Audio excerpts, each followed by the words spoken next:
តំបន់នេះបើសិនបងប្អូនមកលេងសេអ៊ូស្នាក់នៅនេះគឺត្រូវម៉ាច់តែម្ដងកន្លែងនេះគឺអូតែលធូហើយ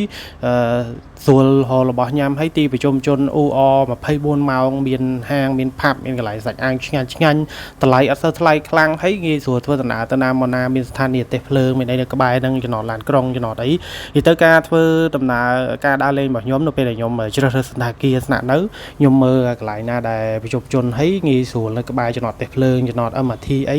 ចំណតឡានក្រុងអីហ្នឹងងាយស្រួលធ្វើដំណើរទៅណាមកណាហើយក៏ហោតម្លៃរៀងធូរដែរហើយបើតំបន់នេះវិញសម្រាប់តែចង់មកលេងកូរ៉េហើយសំចៃលុយចាយតិចគឺអូតែលវារៀងមិនសូវថ្លៃខ្លាំងទេព្រោះដោយសារនៅកូរ៉េការចំណាយចាយវាចំណីអាហារហូបចុកអូតែលអីតម្លៃរៀងខ្ពស់គួរសមដែរហើយដោយសារនៅនេះប្រជាជនគេប្រាក់ចំណូលប្រាក់ខែគេខ្ពស់សេដ្ឋកិច្ចគេរៀងឡើងខ្ពស់ដែរអញ្ចឹងការចំណាយក៏វារៀងខ្ពស់ដែរបងប្អូនខ្មែរយើងដែលគាត់មកធ្វើការនៅនេះក៏គាត់ទទួលបានប្រាក់ខែច្រើនដែរអញ្ចឹងការចំណាយចាយវាចំណីអាហារអីវារៀងខ្ពស់បន្តិចចឹងបើសិនបងប្អូនចង់ដឹងថាមកលេងកូរ៉េស្នាក់នៅកន្លែងណាងាយស្រួលហើយចំណាយអស់តិចហើយអូតែលស្អាតគួរសមវាមិនអន់ខ្លាំងហើយក៏វាមិនស្អាតណាស់ណាដែរវាសមស្របសម្រាប់អ្នកដែលគាត់ចង់មកដើរលេងឲ្យមកស្គាល់ហើយស្រួលស្នាក់នៅហើយសមចៃលុយយើងទុកលុយហ្នឹងដើរលេងហើយហូបចុកអីផ្សេងទៀតវាសន្សំចៃបានមកកម្រិតដែរអញ្ចឹងនៅតំបន់នេះបើសិនបងប្អូនចង់មកស្នាក់នៅអាចតំណងឆាតមកសួរព័ត៌មានរបស់ខ្ញុំបាន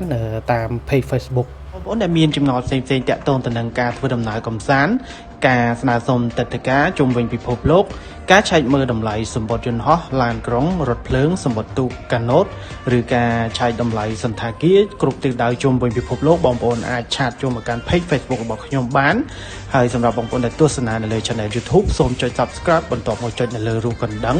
សម្រាប់បងប្អូនដែលទស្សនានៅលើ page Facebook ឬ TikTok សូមជួយ follow page របស់ខ្ញុំដើម្បីទទួលបានវីដេអូថ្មីៗបន្ថែមទៀតទាក់ទងទៅនឹងដំណើរកម្សាន្តជុំវិញពិភពលោកមានចម្ងល់ផ្សេងៗសូមឆាតចូលមកកាន់ page Facebook Bank Traveler ដើម្បីទទួលបាន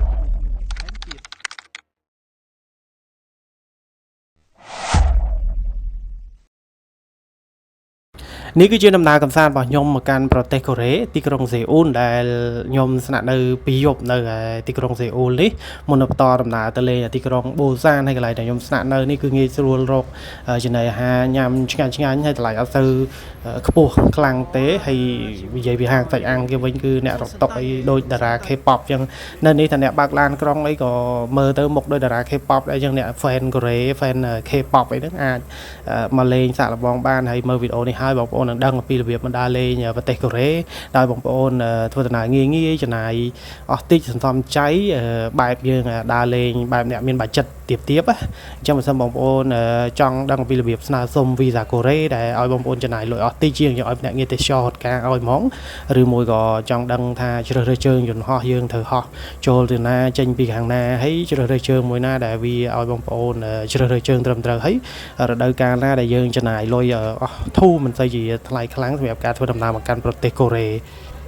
ហើយនេះគឺជាសន្តាគារអូតែលដែលខ្ញុំស្នាក់នៅតំបន់ប្រជុំជននេះគឺនៅក្បែរស្ថានីយ៍រថភ្លើងហ្មងហើយតម្លៃក៏វាអត់សូវខ្ពស់ខ្លាំងទេហើយដោយសារនៅកូរ៉េការចំណាយខ្ពស់ដូចខ្ញុំនិយាយពីខាងដើមអញ្ចឹងទាំងការហូបចុកការស្នាក់នៅការធ្វើដំណើរទៅណាមកណាសម្បត្តិយន្តហោះអីហ្នឹងអញ្ចឹងបើសិនបងប្អូនអត់ដឹងរបៀបអត់ដឹងវិធីទេវាអាចរៀងចាយលុយច្រើនដែរអូតែនេះស្ថិតនៅតំបន់ប្រជុំជនរបស់គេហ្មងយើងដើរតែ5នាទីទេដល់ចំណតរថភ្លើង MRT ដែលបងប្អូនអាចតភ្ជាប់ទៅកាន់កន្លែងកំសាន្តធំនៅកណ្ដាលទីក្រុងសេអ៊ូលកន្លែងកំសាន្តល្បីដែលគេត្រូវទៅដើរលេងហ្នឹងហើយបើយើងធ្វើដំណើរពីពលានយន្តហោះមកដល់នេះគឺចំណាយពេលតែប្រហែលជាខ្ទង់50នាទី1ម៉ោងអីទេបងប្អូននឹងមកដល់ហើយជិះក៏រៀងអស់ធូរដែរការធ្វើដំណើរពីពលានយន្តហោះអ៊ីនឆុនមកដល់ទីនេះគឺងាយស្រួលមែនតើហើយសម្រាប់បងប្អូនត្រូវចេញដំណើរទៅដើរលេងកន្លែងណាផ្សេងទៅវាំងទៅអីក៏គេមានខ្សែរថភ្លើងដែលអាចតភ្ជាប់ទៅបានងាយស្រួលហើយបើនិយាយពីកន្លែងហូបចុកសាច់អាំង BBQ អីវិញមិនចេះខ្វះទេ24ម៉ោងមានផាប់មាន KTV មានកន្លែងដែលបងប្អូនចង់ញ៉ាំប៊ីយ៉ាត្រជាក់អីល្ងាចឡើងអីក៏មិនចេះខ្វះដែរហើយតម្លៃក៏មិនសូវទីថ្លៃខ្លាំងដែរព្រោះនៅនេះបើយើងគិតទៅតម្លៃរៀងខ្ពស់តិចប៉ុន្តែគ្រាន់តែបរិមាណគេច្រើនហើយរសជាតិអីគឺឆ្ងាញ់មែនតើហើយបើបងប្អូនដែលអត់សូវញ៉ាំច្រើនអីមួយចានមួយមុខអីអាចញ៉ាំ2នាក់បានមកសមរម្យហើយបើអ្នកញ៉ាំតិចវិញ3នាក់អីក៏បានដែរហើយបើថាអ្នកដែលបកាយញ៉ាំហ្មងគឺមួយចានអីខ្ញុំជឿថាញ៉ាំអត់អស់ទេ ការញ៉ាំ BBQ នៅនេះវិញគេគិតទៅតាមជាប្រភេទសាច់ហើយគេគិតជាខាំហើយដូចជាសាច់ជ្រូកសាច់អីមួយខាំ4400វ៉ុនឬមួយក៏សាច់គោអីហ្នឹងមួយខាំ6000 7000វ៉ុនអីចឹងទៅបើយើងគិតទៅជា$100វា$4 $5 $6អីទេហើយគេកំណត់យកចាប់ពី2ខាំឡើងក្នុងមួយមុខណាព្រោះនៅនេះយើងផ្លែកតិចអីទៅដល់គេចូលកំងក្នុងមួយមុខគេឲ្យកំងចាប់ពី2ខាំឡើងហើយបើសិនអ្នកហត់តុកអីវិញបងប្អូនអ្នកដែល fan កូរ៉េ fan អូប៉ាហ្នឹងមើលបាយភ្នែកអ្នកហត់តុកម្ចាស់ហាងអីដូចតារា K-pop ចឹងនៅកូរ៉េនេះមិនថាតែនៅសេអ៊ូលឬក៏ប៊ូសានទេចំណីស្អីក៏ឆ្ងាញ់ដែរសាច់អាំងសាច់អីគេនេះគ្រឿងគេចាប់ជ្រក់គីមជីអីដែលគេដាក់ឲ្យហ្នឹងនិយាយទៅឆ្ងាញ់ទាំងអស់គ្រាន់តែខ្ទឹមគេលាយគ្រឿងលាយអីហ្នឹងក៏ឆ្ងាញ់ដែរហើយទៅតែប្រហែលថ្ងៃហ្នឹងឡើងគីឡូហើយបើអ្នកបកកែញ៉ាំជួយចិត្តអាហារកូរ៉េអីចឹងទៀតគឺបងប្អូនខ្ញុំធានាថាត្រូវមាត់ហ្មងម្ហូបសាច់អាំងកូរ៉េនៅនេះឆ្ងាញ់ជាងសាច់អាំងកូរ៉េនៅខ្មែរយើងដែលគេធ្វើអានេះរសជាតិដើមតែម្ដងមិនថាតែមីអីគេមីគីមជីមីហឹលមីអីរបស់គេហ្នឹងគឺរសជាតិឲ្យអួយហ្មងការញ៉ាំសាច់អាំងនៅនេះបើសិនបងប្អូនញ៉ាំយកមកឆ្ងាញ់មកឆ្អែតហ្មងមកពេលយើងចំណាយអស់ផាក់ផែទាំងការញ៉ាំប៊ូហ្វេនៅយើងដែរប្រហែលជាខ្ទង់$15អីហ្នឹងទេហើយបើប៊ីយ៉ាវិញក៏ឆ្ងាញ់ដែរសាច់ក៏ឆ្ងាញ់បៀក៏ឆ្ងាញ់និយាយទៅឆ្ងាញ់មកចប់តែម្ដងនៅនេះហើយតែអាមេតិចអញ្ចឹងចាក់ដាក់ប៊ីយ៉ាកៅព្រិលគេកម្ដៅពោះអីអីហ្មងបងប្អូន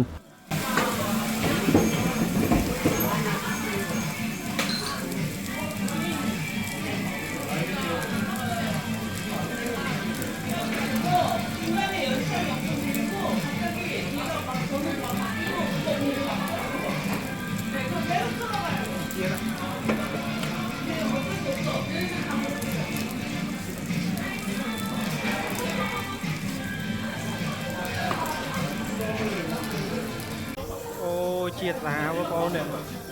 សាច់អាំងកូរ៉េឆ្ងាញ់សាហាវរសជាតិដើមណាអត់ដូចម្ហូបកូរ៉េធ្វើនៅខ្មែរមានចយនេះត្រាត់ប៊ី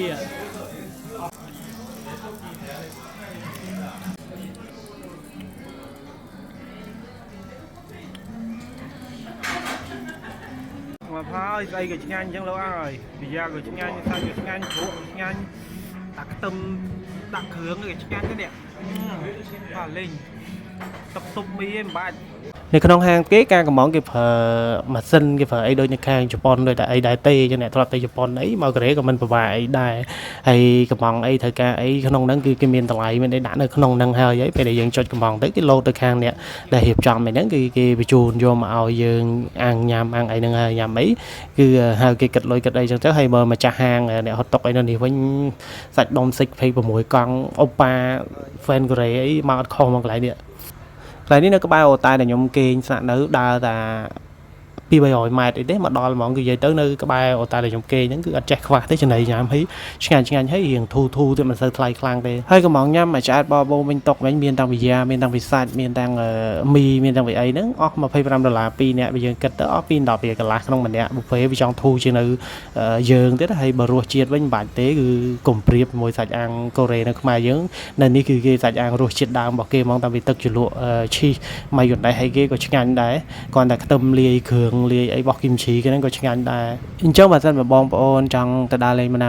រកកន្លែងស្នាក់នៅដែលងាយស្រួលចំតំបន់ប្រជុំជនងាយស្រួលរបស់ញ៉ាំស្រួលទៅណាក្បែរចំណតរថភ្លើងក្បែរហ្នឹងបងប្អូនអាចឆាតសួរព័ត៌មានកាន់ page Facebook របស់ខ្ញុំបានប៉ុន្តែប៉ុណ្ណោះមិនត្រឹមតែអូតែទេបងប្អូនចង់ check មើលតម្លៃសម្បត្តិជនហោះឡានក្នុងហ្វទូកាណូឬការធ្វើដំណើរទៅកាន់ទិសដៅផ្សេងៗជុំវិញពិភពលោកការស្នើសុំវីសាឲ្យយើងចំណាយលុយអស់តិចហើយ SIM card វាប្រើអ៊ីនធឺណិតឲ្យការប្រទេសតម្លៃធូរទៅរៀបរាប់រំទេសចរនៅជុំវិញពិភពលោកហ្នឹងបងប្អូនអាចឆាតសួរព័ត៌មានកាន់ page Facebook របស់ខ្ញុំបាន